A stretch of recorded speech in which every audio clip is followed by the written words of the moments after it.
आज का हमारा टॉपिक है वेस्कुलर एसिस। वेस्कुलर एसिस की ज़रूरत कब पड़ती है? जब पेशेंट डायलिसिस पे होता है। पेशेंट को जब डायलिसिस किया जाता है उस टाइम पे वेस्कुलर एसिस की ज़रूरत पड़ती है। In haemodialysis vascular access is used to remove patient blood so that it can be filtered through the dialyzer and it can also used for the high blood flow। मतलब हमें blood flow चाहिए होता है, इसलिए भी हम vascular एसिस का use करते हैं।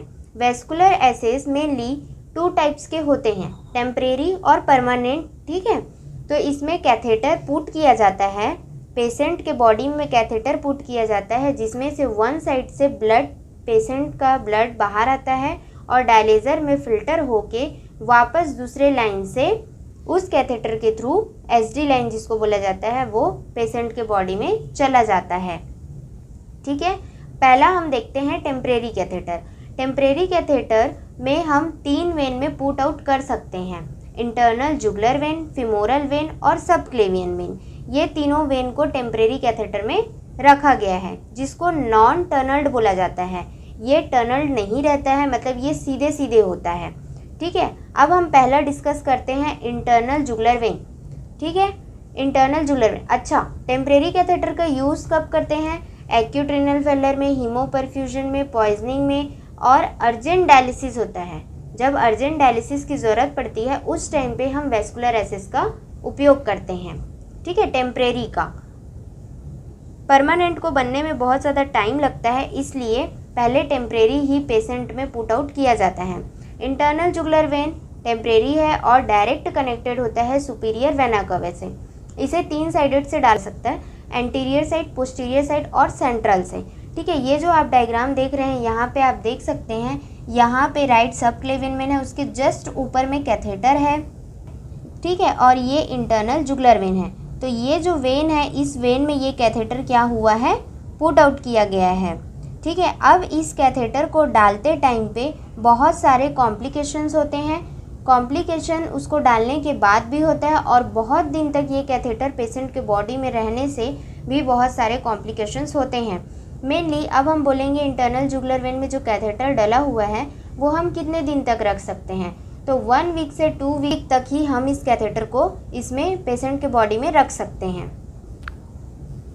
देन उसके बाद हमें ये निकाल देना चाहिए। अब कॉम्प्लिकेशंस क्या क्या हो सकते हैं? डालते टाइम पंक्चर हो सकता है, आर्टेरियल पंक्चर हो सकता है, ब्लीडिंग हो सकती है और थ्रोम्बोसिस हो सकती है, मतलब ब्लड का क्लॉट उसमें जम सकता है।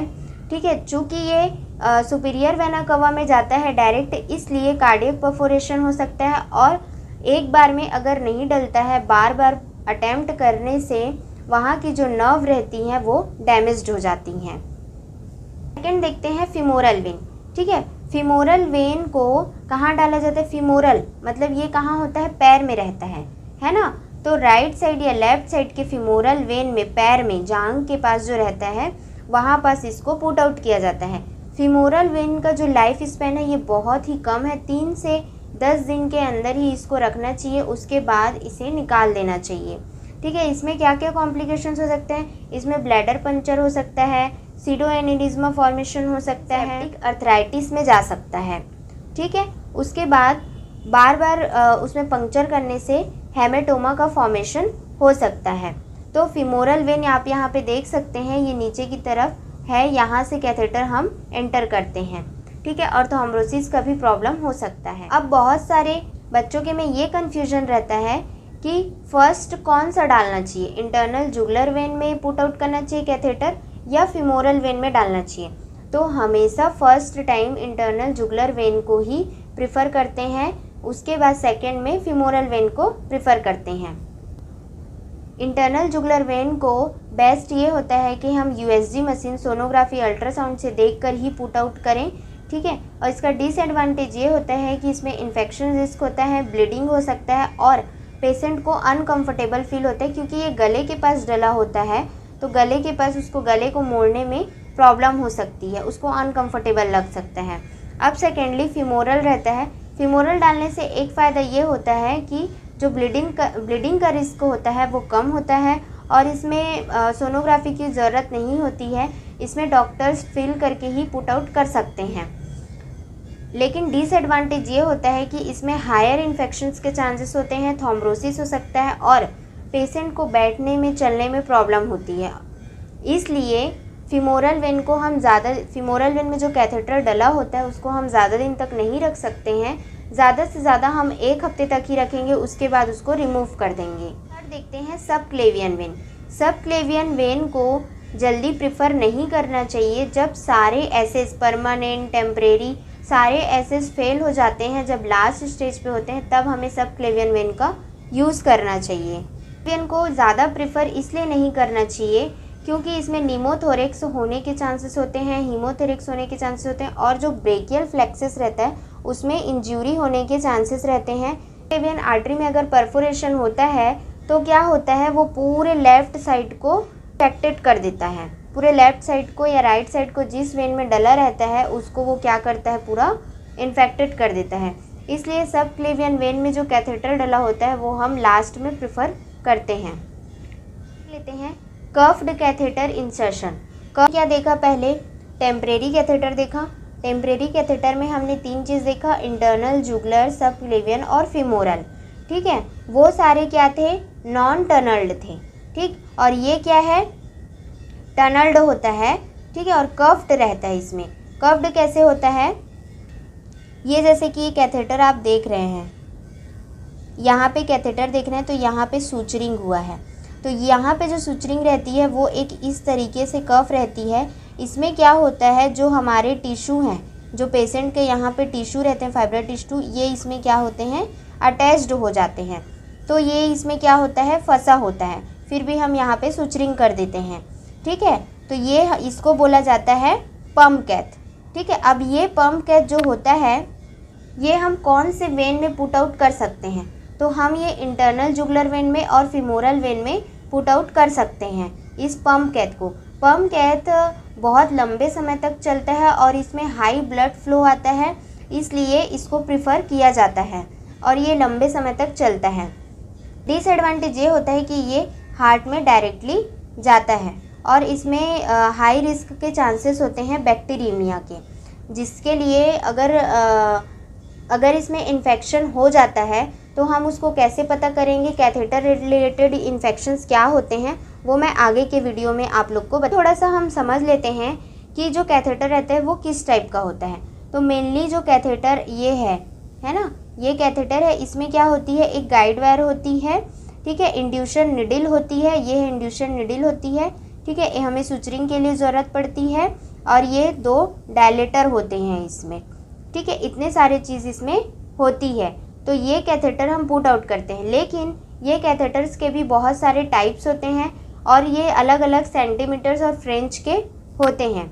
जैसे कि अगर 10 kg से नीचे है किसी पेशेंट का वेट, पीडियाट्रिक है, तो उसको 4 फ्रेंच का लगेगा कैथेटर और डबल ल्यूमन रहेगा। कैथेटर भी डबल ल्यूमन होता है, ट्रिपल ल्यूमन होता है।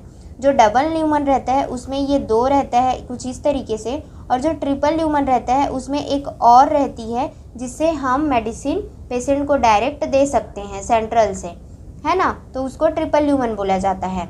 अगर लेस देन 10 kg है तो 8 सेंटीमीटर का लगेगा और फीमोरल 12 सेंटीमीटर का रहेगा।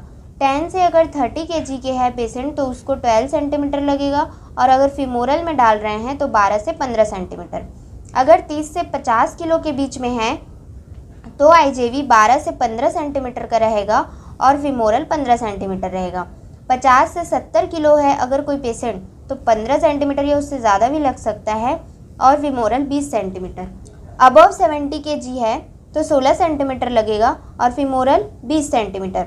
ये आईजेवी का है और ये फीमोरल का है। ठीक है, अभी हमने देखा टाइप ऑफ कैथेटर। ठीक है, टाइप ऑफ कैथेटर में मैंने बताया टेम्परेरी में मैंने इंट्राजुगुलर और फीमोरल और सबक्लेवियन बताया। तो ये 13, 16, 20 के आसपास होता है और ये बहुत जल्दी लग जाता है और इसमें कोई भी कफ नहीं होता है। ठीक है, टेम्परेरी कैथेटर में हमने ये देख लिया। अब ये परमानेंट जो कैथेटर है इसमें मैंने क्या बताया, पम्प कैथ अबाउट 30 सेंटीमीटर का होता है और ये सिलिकॉन का बना होता है और ये टनल्ड रहता है। जैसे इसमें देख सकते हैं ये ऐसे मुड़ा हुआ है। ठीक है, और ये सीधा है ना, तो ये क्या है, कर्व्ड है। यहाँ पे क्या होता है, कर्व्ड रहता है। ठीक, और इसका डायामीटर 15 फ्रेंच तक होता है और टेम्परेरी का 13 फ्रेंच तक होता है। तो ये हो गया। देन ये तो टेम्परेरी कैथेटर ख़त्म हो गया। आई होप आप लोग को टेम्परेरी कैथेटर समझ में आया होगा। अब परमानेंट एसिस। परमानेंट एसिस में क्या होता है, एवी फिस्टुला होता है, एवी ग्राफ्ट होता है और एवी संट होता है। एवी फिस्टुला कैसे बनाते हैं, क्या होता है, ये मैं आगे के वीडियो में बताऊंगी डिटेल से, और उसको हम कैसे कैनुलेट करते हैं उसके बारे में भी, ठीक है। कैथेटर रिलेटेड जो इन्फेक्शंस होते हैं उससे कैसे बच सकते हैं और क्या क्या चीज़ों का हमें ध्यान रखना चाहिए, वो नेक्स्ट टॉपिक में बताऊंगी। और नेक्स्ट वीडियो में हम कैथेटर रिलेटेड इन्फेक्शन और उस इन्फेक्शन से हमें पेशेंट को कैसे बचाना है, उसके लिए हम क्या कर सकते हैं, कौन सी मेडिसिन लॉक कर सकते हैं, कितने mg में लॉक कर सकते हैं, वो मैं आने वाले वीडियो में आपको बताऊंगी। आज के लिए इतना ही। Thank you guys.